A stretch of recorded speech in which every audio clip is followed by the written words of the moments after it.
vida.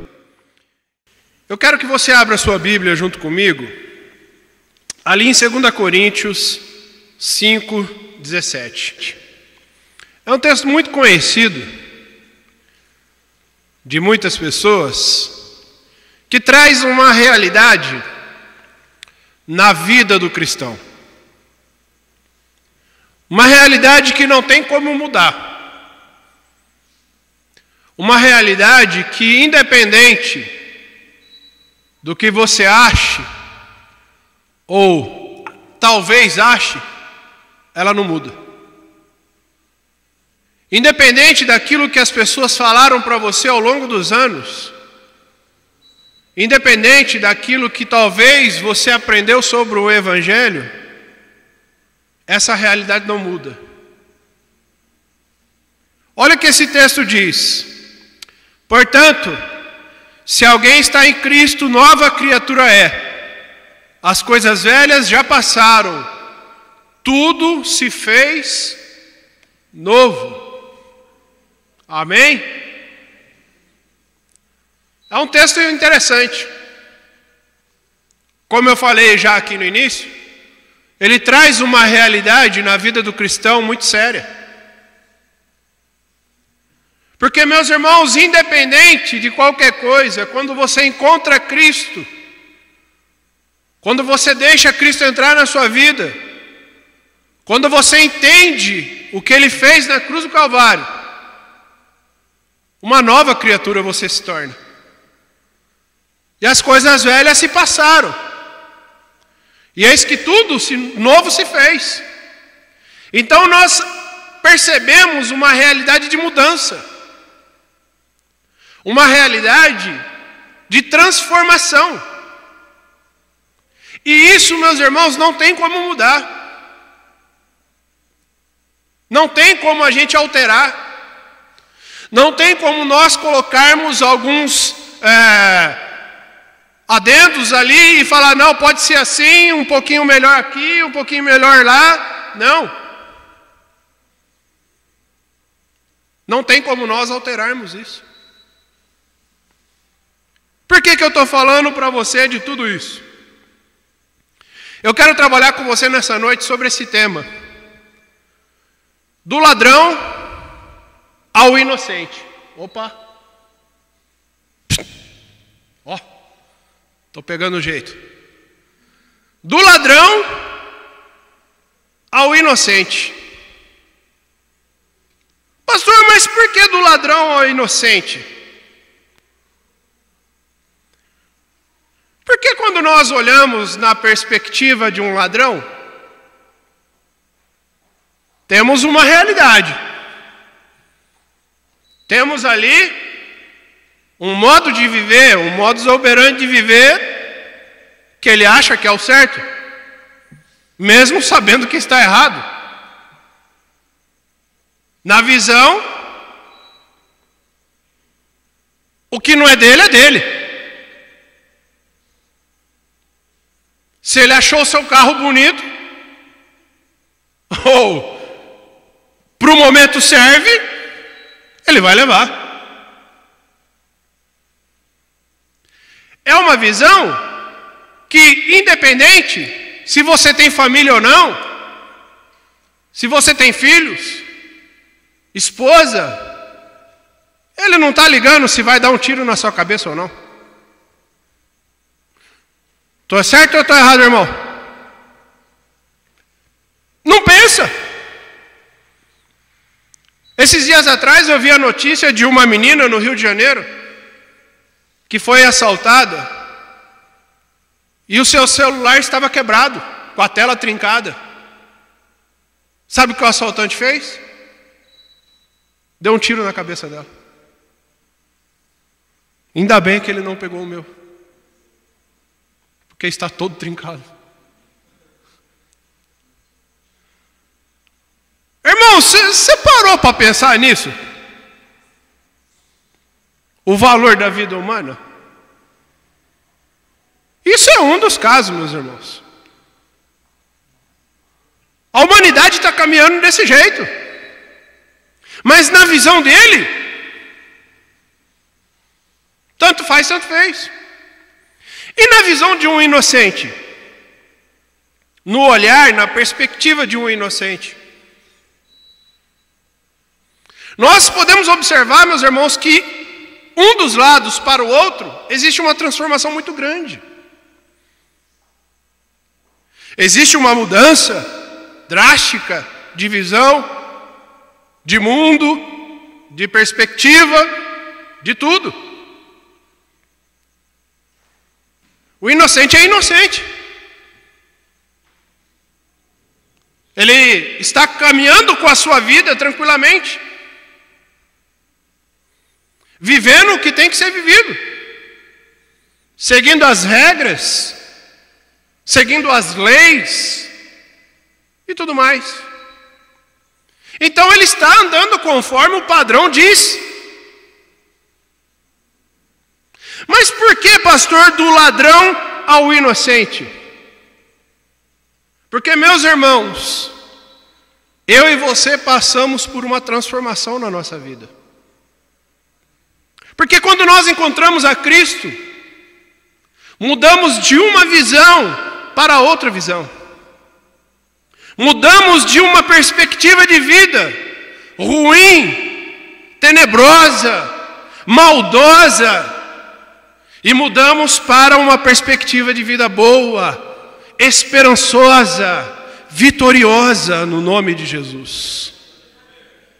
É uma mudança, uma transformação, que não tem como nós querermos ajudar. E essa transformação, meus irmãos, ela vem, não é pelo nosso esforço. Essa transformação vem pelo quê? Pelo Espírito de Deus. Porque quando nós aceitamos a Cristo, a Bíblia nos diz que nós nos tornamos templo do Espírito de Deus. O Espírito do Senhor começa a habitar em nossa vida. A essência de Deus começa a fazer parte de nós. E essa mudança começa a vir dia após dia. Aí muitos devem estar pensando assim: ô louco, pastor, então eu preciso rever meus conceitos de transformação. Eu preciso voltar atrás, parar e refletir sobre as minhas atitudes, minhas ações. Eu não quero falar, meus irmãos, nessa noite sobre o modo de viver. Eu quero falar sobre uma coisa que eu e você fomos atingidos. Sobre uma coisa que nos alcançou. E que isso que nos alcançou não tem como colocarmos empecilhos, não tem como falarmos o fulano é, o ciclano não é, não tem como. O que eu quero falar para você nessa noite é sobre um negócio maravilhoso chamado graça. O que vem a ser a graça? A graça é o favor imerecido de Deus para com a nossa vida. A graça é um presente sem você merecer. Quem já recebeu um presente aqui sem merecer? Levanta a mão.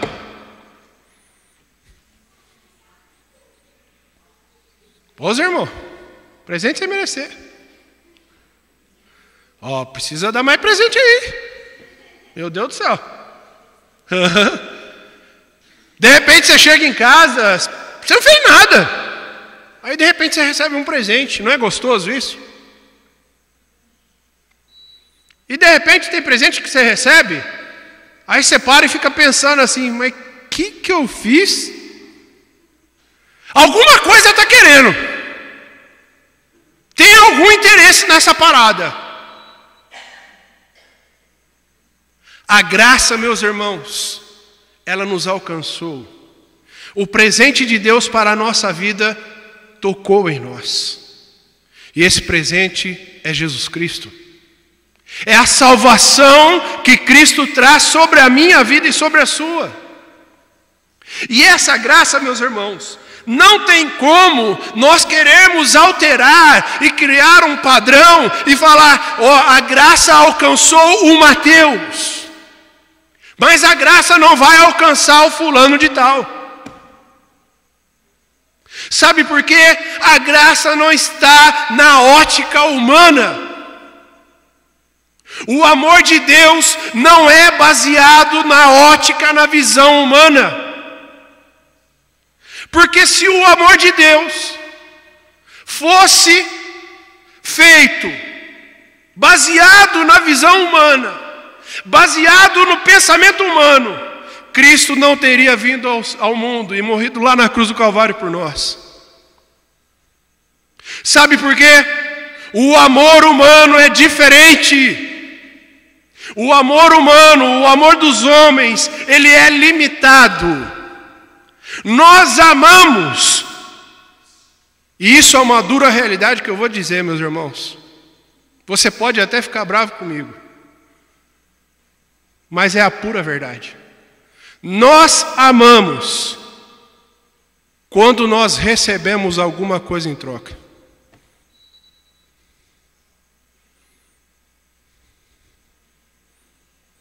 Você ama o seu inimigo? Não precisa responder para mim. Seja sincero para você mesmo. Nós amamos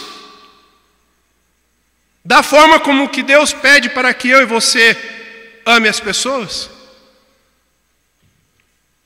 A graça, meus irmãos, ela é diferente da visão humana. Ela não é limitada ao olhar humano. Porque se fosse, meus irmãos, a gente estaria enrolado. Olha que interessante o que a Bíblia diz sobre o amor de Deus. A palavra de Deus tem um texto que fala assim: porque Deus amou o mundo de tal maneira que deu seu Filho unigênito para que todo aquele que nele crê não pereça, mas tenha a vida eterna. João 3,16. Eu já falei aqui infinitas vezes que quando o autor vai escrever sobre este texto, ele não consegue encontrar palavras para descrever esse amor, que é um amor incondicional. Ele não vai falar que, se você fizer tal coisa, joinha para você, like para você, como diz o Isaac. Se você não fizer tal coisa, é dislike para você. Não. É um amor que não olhou se eu e você merecíamos. Ele simplesmente nos amou. E não tem, meus irmãos, como nós explicarmos isso humanamente falando. Porque nós, seres humanos, limitamos o amor de Deus. Não entendemos o amor de Deus. A palavra de Deus tem outro texto que diz assim: admoesto-te, pois antes de tudo, que se façam deprecações, orações, intercessões e ações de graça por todos os homens, pelos reis e por todos os que estão em eminência, para que tenhamos uma vida quieta e sossegada, em toda a piedade e honestidade, porque isto é bom e agradável diante de Deus, nosso Salvador, que quer que todos os homens se salvem e venham ao conhecimento da verdade. Está ali em 1 Timóteo, capítulo 2. Se nós olharmos para esse primeiro texto de João 3,16, observamos que o amor de Deus ele é incondicional, amém? Porque ele fala que Deus amou o mundo de tal maneira. Ele não colocou uma classe de pessoas, ele não colocou uma classe de igrejas, ele não colocou uma classe de intelectuais. Nessa palavra mundo, meus irmãos, está o inculto, o culto, o pobre, o rico, o negro, o branco, o chinês, todos. E por que nós limitamos o amor de Deus?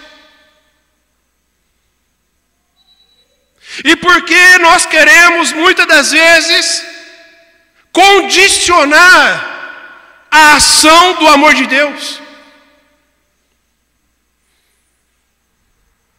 Meus irmãos, nós somos falhos e pecadores. E quando ali em Timóteo, Paulo falando para Timóteo, Paulo está expressando ali para ele: ó, meu querido, tem uma conduta que é necessária que você siga. Mas entenda que é o seguinte: a vontade de Deus é que todos se salvem.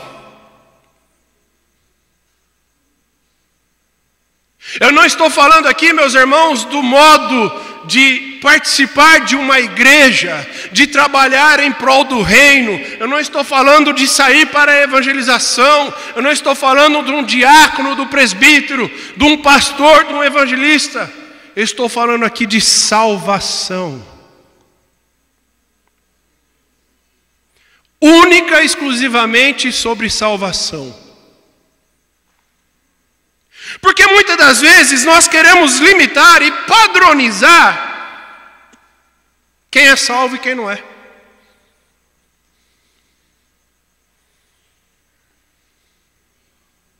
Do ladrão ao inocente. A graça atinge a todos. Do ladrão ao inocente. Não podemos, meus irmãos, querer padronizar quem vai ou quem não vai.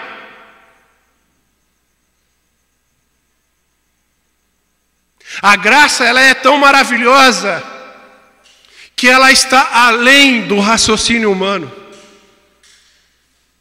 Olha que interessante.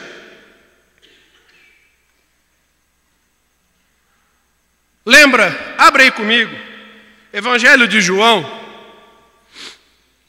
capítulo 8. Muito obrigado, varão valoroso. Evangelho de João, capítulo 8.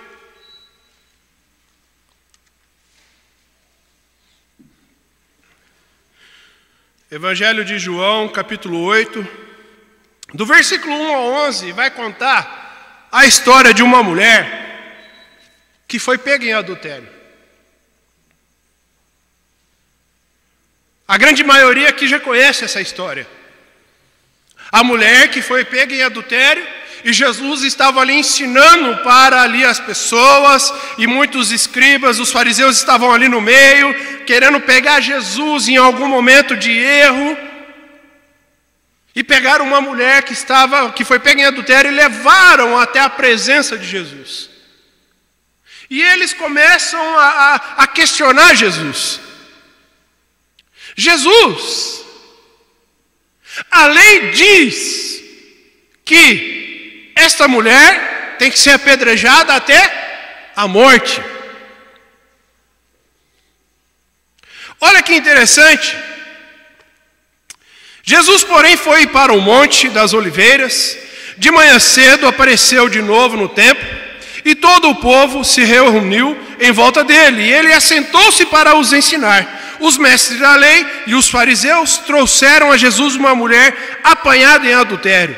Puseram-na de pé no meio do grupo, e disseram a Jesus: Mestre, esta mulher foi apanhada em adultério. Na lei nos ordenou Moisés que tais mulheres sejam apedrejadas. Ora, o que dizes? Eles usavam essa pergunta como uma armadilha para terem que acusá-lo. Mas Jesus se inclinou e começou a escrever na terra com o dedo. Como insistissem na pergunta, ele se endireitou e disse: Aquele que dentre vós está sem pecado, seja o primeiro a lhe atirar uma pedra. Inclinando-se novamente, escrevia na terra.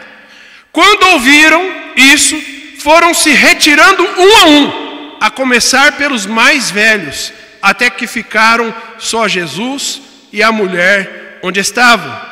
Jesus endireitou-se e disse: mulher, onde estão eles? Ninguém te condenou? Respondeu ela: ninguém, Senhor. Disse Jesus: nem eu também te condeno. Agora vai e abandone sua vida de pecado.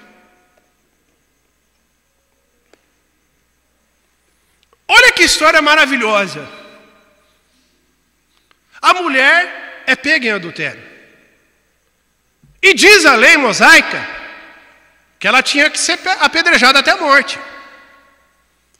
O problema é que Jesus não é injusto. Pelo contrário, Jesus é totalmente justo. Por que eu estou falando isso? Se você pegar a lei mosaica lá atrás, diz que não era somente a mulher. O homem também que estava no ato deveria também ser apedrejado até a morte. E aonde estava o homem? Por que só levaram a mulher? Você já parou para pensar nisso? Muitas das vezes, talvez o homem estava até levando a mulher junto. Foi pego em adultério. Ela que tem que morrer. Mas Jesus é justo. Jesus não quis falar que a lei não servia. Pelo contrário, ele só faz um adendo, falando: não, ok, beleza. Quem não tem pecado dentre vós, atire a primeira pedra. É interessante isso porque a mente humana daqueles que estavam ali começa a pensar e falar: poxa, eu não sou tão justo assim quanto eu achei que eu era. Eu não sou tão bom assim quanto eu pensei que eu era. Para falar, para atacar a pedra até a morte. Eu também sou o pecador. Eu também sou injusto. Você quer saber de uma coisa? Eu vou embora daqui. E a Bíblia diz que um após um começa a ir embora, porque as suas mentes começam a acusá-los de que eles não eram corretos. Só que o mais interessante é quando Jesus conversa com essa mulher. Cadê os teus acusadores? Eles não te condenaram? Jesus já está falando ali nessas palavras o modo que o homem opera. O homem, ele julga e condena, baseado naquilo que ele acha que é o certo. Eles não te condenaram? Essa é a visão humana, meus irmãos. É nós condenarmos as pessoas por atitudes, sem sabermos a história total. Isso é um problema. Jesus continua o diálogo com ela. Se eles não te condenaram, eu também não. Vai e abandona o quê? Esta vida de pecado. Ou vai e não peques mais. Aí eu te pergunto, meus irmãos, será que pela lei mosaica e será que pela própria palavra de Jesus, Jesus não poderia ter tacado a pedra nela? Pelo contrário, Jesus poderia tacar a pedra nela. Porque mediante a palavra que Jesus dá, e mediante a lei mosaica, Jesus poderia ter tacado a pedra nela. Mas sabe o que Jesus fez? Escolheu não tacar a pedra. Ele escolheu dar uma oportunidade de mudança de vida para aquela mulher. E quantos de nós, meus irmãos, estamos tacando a pedra? Sem direito de resposta, sem direito de defesa. Estamos tacando a pedra todos os dias. E não tem como a pessoa se defender. Estamos tacando a pedra. Por que eu estou falando sobre isso para você? Essa mulher, mediante a visão humana, mediante aquilo que eles estavam vendo ali no momento, ela era impura. Mas aos olhos de Jesus, a graça precisava alcançar ela. O amor de Deus tinha que tocar na vida dela. E foi assim que aconteceu. O amor de Deus tocou em sua vida e ela teve uma mudança de vida. Meus irmãos, devemos amar as pessoas como a nós mesmos.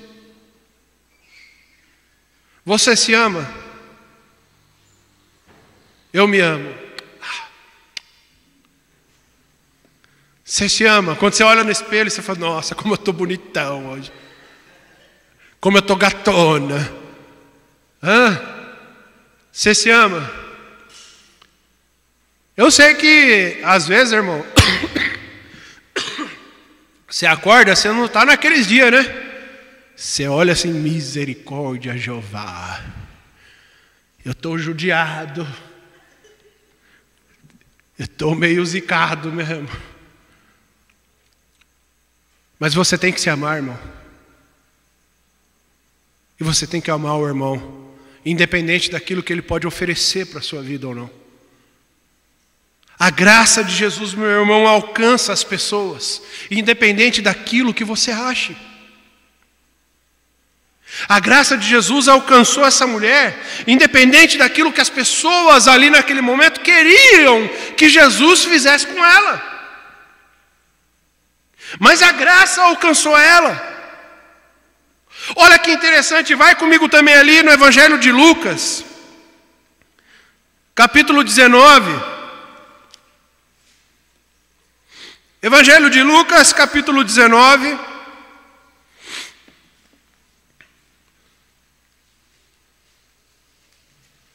Do versículo 1 em diante. Evangelho de Lucas, capítulo 19, versículo 1 em diante, diz assim a palavra do Senhor. Tendo Jesus entrado em Jericó, aleluia, e atravessando a cidade, havia ali um homem chamado Zaqueu, que era chefe dos cobradores de impostos e era rico.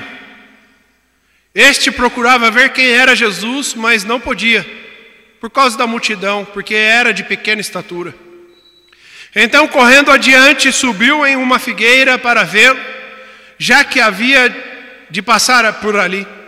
Quando Jesus chegou àquele lugar, olhou para cima e disse: Zaqueu, desce depressa, hoje me convém ficar em tua casa. Apressando-se, desceu e o recebeu com alegria. Todos os que viram isto murmuravam, dizendo que entrara para ser hóspede de um homem pecador. Zaqueu, porém, levantou-se e disse ao Senhor: Senhor, olha, eu dou aos pobres metade dos meus bens. E se?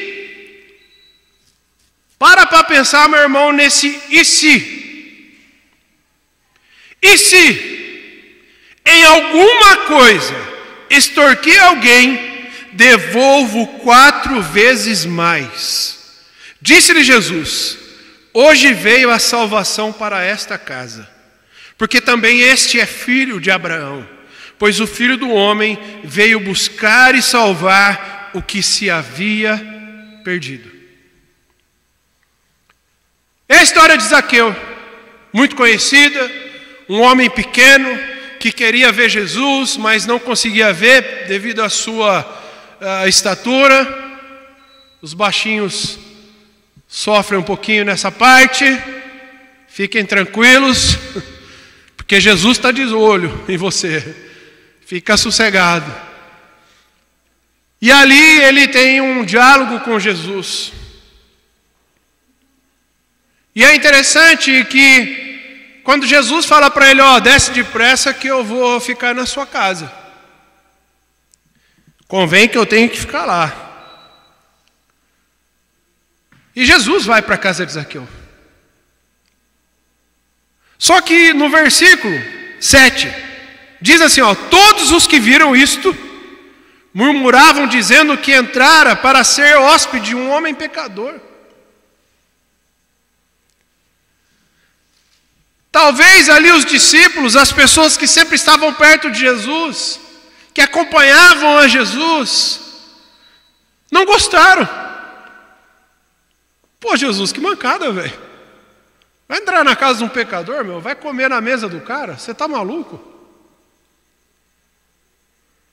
Olha que interessante, meus irmãos. Diz que as pessoas não gostaram. E, meus irmãos, esses que não gostaram, não é pessoa comum que estava ali próximo, não, era aquelas pessoas que acompanhavam Jesus, que estavam onde Jesus estava. Você está entendendo, irmão, que o ser humano, ele quer limitar a ação do amor de Deus. Ele quer limitar a ação da graça de Deus. A graça só alcança até aqui, porque daqui para lá ela não alcança. Mentira! Isso aí são barreiras humanas que são criadas. Isso aí são ideias humanas que são colocadas como verdades bíblicas. Sendo que a palavra de Deus nos diz que quando Jesus chega, meu irmão, a história muda. O homem era cobrador de impostos. E geralmente esse tipo de pessoa não era bem visto pela sociedade. Eram tidos como homens mentirosos, ladrões. Extorquia o povo. Se o povo tinha que pagar 10, ele cobrava 15. Dava 10 para o governo e 5 ficava para ele.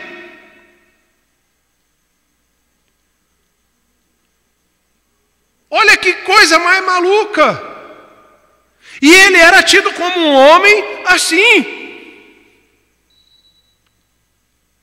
Mas sabe o que é interessante? É quando Jesus fala isso, Pois o Filho do Homem veio para buscar e salvar o que se havia perdido. Não é aquele que nós achamos que está perdido.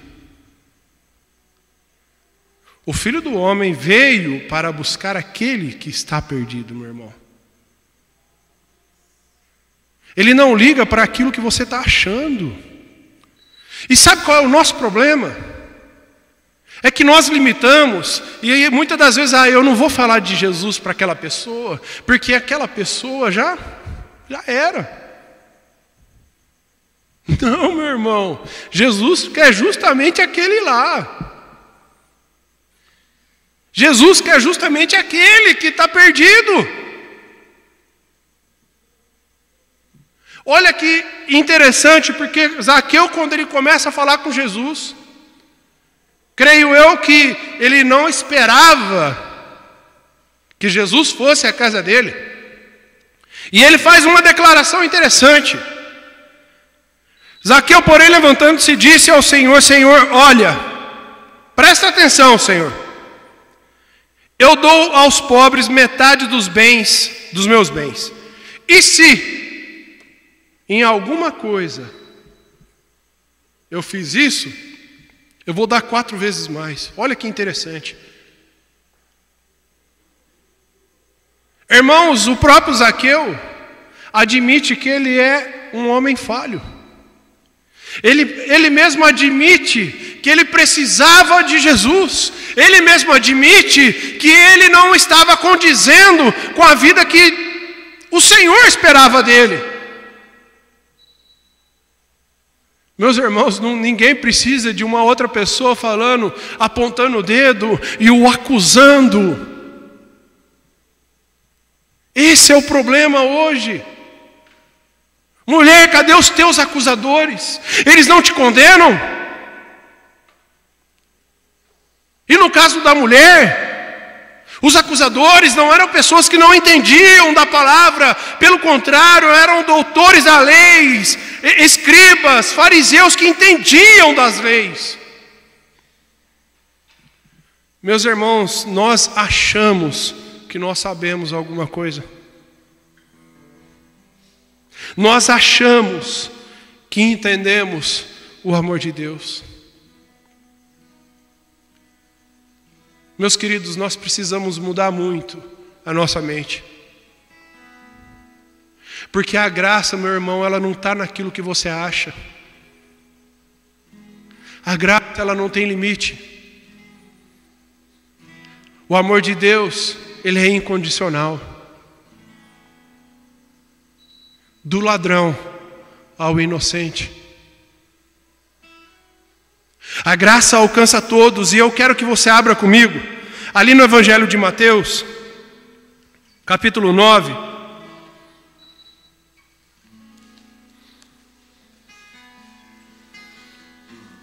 Evangelho de Mateus, capítulo 9, do versículo 9 em diante. Evangelho de Mateus, capítulo 9, do versículo 9 em diante. Diz assim: passando adiante, Jesus viu assentado na coletoria um homem chamado Mateus e lhe disse: segue-me. Mateus levantou-se e o seguiu. Enquanto Jesus estava jantando na casa de Mateus, chegaram muitos dos cobradores de impostos e pecadores e sentaram-se à mesa com Jesus e seus discípulos. Os fariseus, vendo isto, perguntaram aos seus discípulos: por que come o vosso mestre com os cobradores de impostos e pecadores? Jesus, porém, ouvindo isso, disse: os sãos não necessitam de médico, mas sim os doentes. Ide, porém, e aprendei o que isso significa: misericórdia quero, não sacrifícios. Pois eu não vim chamar os justos, mas os pecadores ao arrependimento.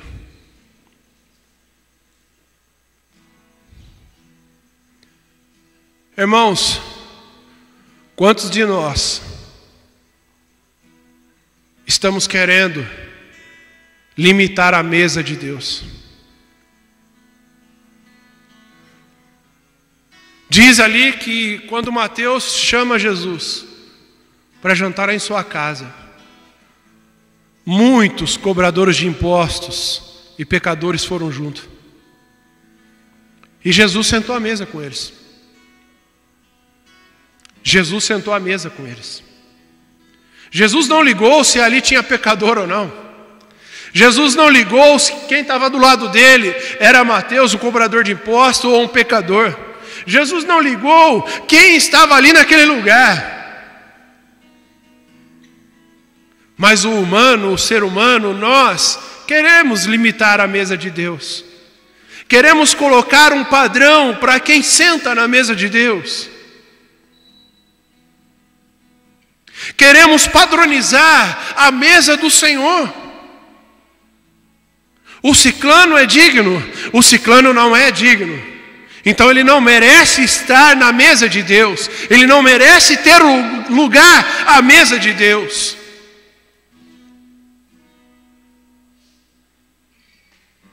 As palavras de Jesus, ali no versículo 13, é o mais maravilhoso desse texto. Aprendei o que isso significa. Misericórdia quero, não sacrifícios. Pois eu não vim chamar os justos, mas os pecadores ao arrependimento. Meus queridos, a graça de Jesus não tem limites. Eu não quero polemizar e falar, e se o ciclano, eu estou falando de salvação, irmão. Eu não estou falando de ser usado na obra de Deus, de participar de uma igreja, eu não estou falando disso.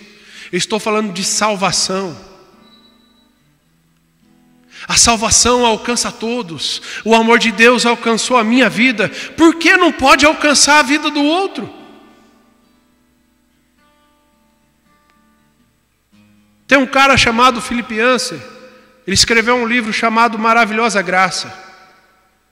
Irmão, se você tiver a oportunidade, leia aquele livro. Você vai entender um pouco mais da ação da graça de Jesus. E é interessante porque, sabe o que o Senhor espera de mim e de você? Que a gente tenha a mesma atitude que Jesus teve.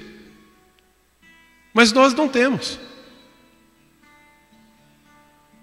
Nós não temos. E nós queremos pegar a mesa de Jesus, adornar ela bonita, isso é legal, mas colocar, não, aqui neste lugar só senta um tipo de pessoa, aqui nesse outro lugar só senta essa classe de pessoa, nesse outro lugar só senta pessoas inteligentes, intelectuais, bem financeiramente, sendo que Jesus fala ao contrário. Ele veio para buscar os pecadores, meus irmãos, não aqueles que se acham salvos. É para os que estão doentes, não para os sãos. É para esses que estão afora. E muitas das vezes dentro das igrejas, Jesus veio para os pecadores e não para os santarrões. Meus irmãos, não podemos limitar a ação de Deus, não podemos limitar a mesa do Senhor, não podemos padronizar o tipo de pessoa que entra na igreja ou não. Ou você vai falar de Jesus lá fora, você escolhe, deixa eu ver, a irmã Eurides, ó, ela é bonita, pá, beleza, eu vou pregar para a irmã Eurides. Aquele ali, eu não, sei lá, não gostei muito não. Tá com a camisa do Corinthians, eu não vou pregar não. Brincadeira, Lucão. Vocês também merecem, mano.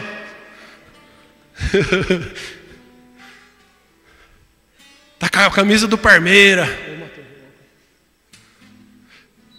Esse é o problema, irmão. Estou usando um exemplo muito, só para você entender um pouco. Mas a gente vai pregar lá fora, e aí nós escolhemos para quem nós falamos de Jesus ou não. Eu lembro uma vez que meu pai, cadê ele? Está aqui. Ele foi pregar, evangelizar com o irmão da outra igreja, e chegou numa roda de pessoas que estavam, soltando uma pipa. E aí o irmão que estava com ele falou, não, rapaz, não vamos nesse negócio aí não, bicho. É meio perigoso. Aí ele falou, não, vamos lá. Foi lá e pregou de Jesus, irmão. Usando. Quem estava com a gente? Tiago estava.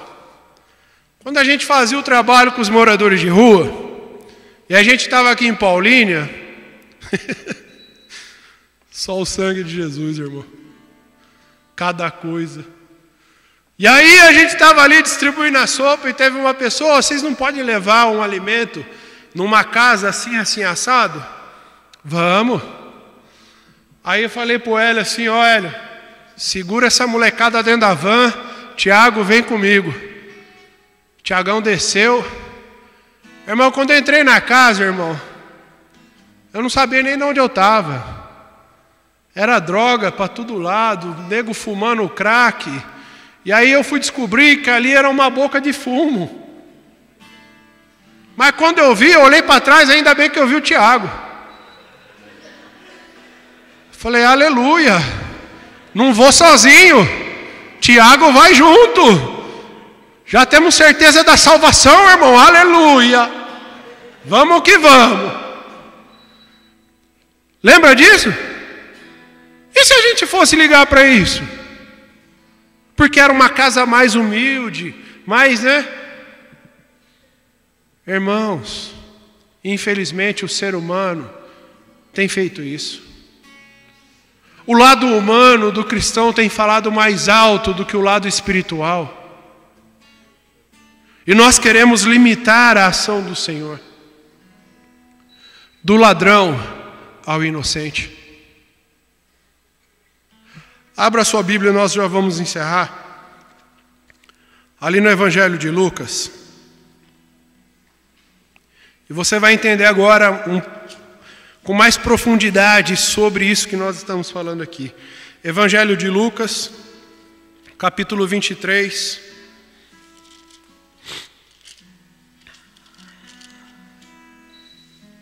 versículo 39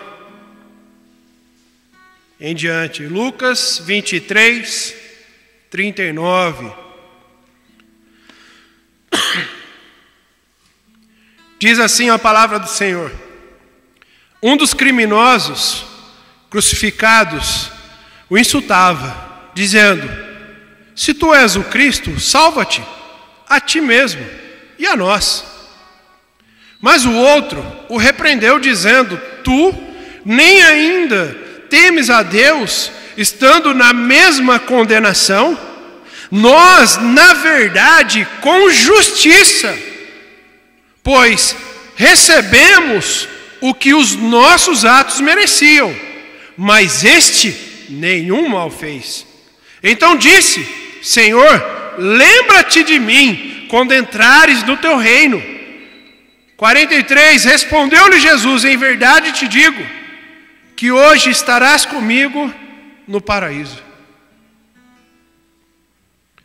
Do ladrão ao inocente. Sabe quem recebia, meus irmãos, uma sentença por morte de cruz? Não era qualquer pessoa. Não era qualquer bandido. Geralmente eram pessoas que tinham cometido algum homicídio, ou algum roubo muito grave, ou cometido, que eles falam, de rebelião ou traição contra o império. Porque o Império Romano era terrível. E quem tinha cometido esses tais delitos eram condenados à pena de morte pela cruz. Uma morte terrível. E um dos criminosos começou a insultar Jesus. Começou a zombar de Jesus. Mas um deles reconhece que aquilo, as atitudes deles, aquilo que eles estavam passando, eles eram merecedores daquilo. E nas suas falas você vê que ele, poxa, a gente fez por merecer. A gente agiu errado, a gente teve uma vida torta, a gente fez isso, fez aquilo, mas este aí não fez nada.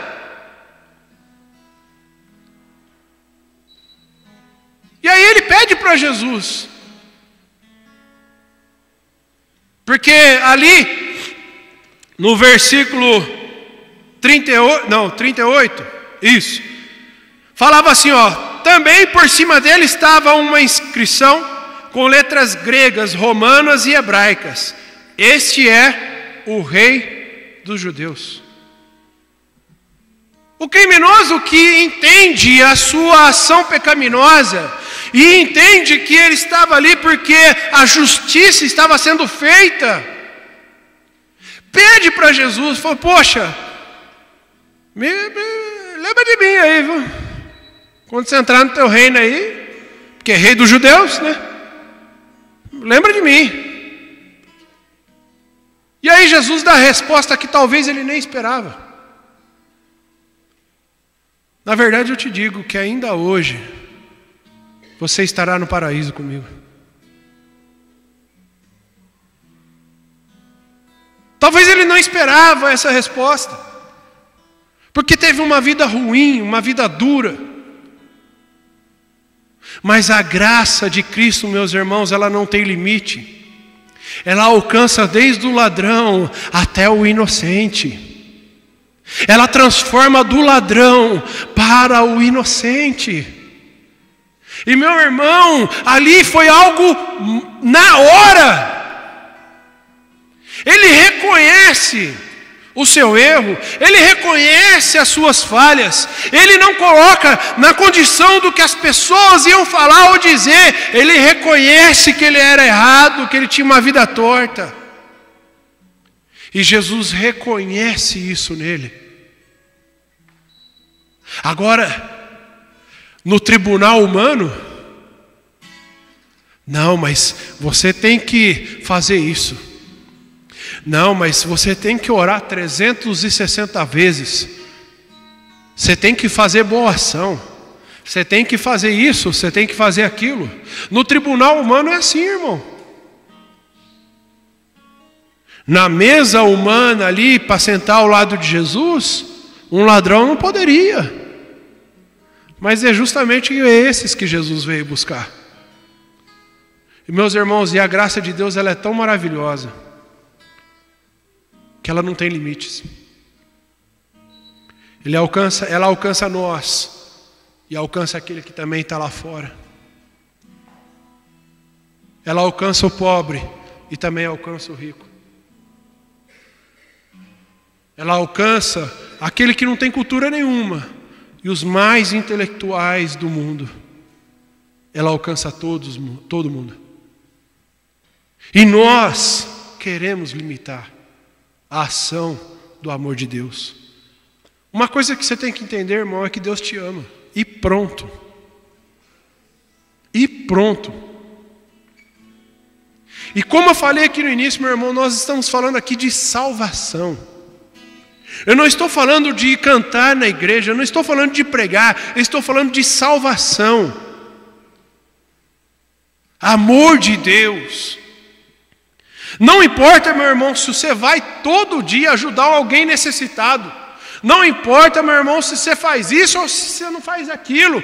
Não importa, irmão, seu dízimo, não importa. A salvação te alcançou e pronto.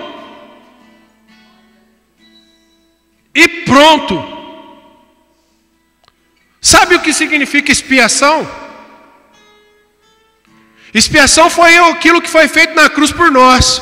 O sangue de Jesus vertido ali na cruz do Calvário. Porque antigamente, quando as pessoas precisavam quitar as suas dívidas, né, vamos dizer assim, os seus pecados, eles pegavam lá um cordeirinho, levavam lá para o sumo sacerdote, ó, esse aqui é os meus pecados aí, estou pagando. Aí eles imolavam o cordeirinho, o sangue era vertido e beleza. Cristo fez isso por nós. O sangue de Jesus é aquilo que verteu no nosso, meu irmão, comprou a nossa vida, lavou o nosso pecado e as nossas vestes estão limpas. Limpas. Agora a sua caminhada, aí já é uma outra história, que aí depende de você, única e exclusivamente de você. Não é do fulano, não é do ciclano, não é do pastor, não é do presbítero e não é do diácono, é de você. Mas a salvação te alcançou, e o amor de Deus alcançou a sua vida, do ladrão ao inocente. A nossa vida é transformada, meus irmãos. Lembra o primeiro texto que nós lemos aqui nessa noite? Aquele que está em Cristo, nova criatura é. As coisas velhas se passaram, e eis que tudo se fez novo. Transformação, mudança. O amor de Deus faz isso com a nossa vida. Amém? Vou chamar o...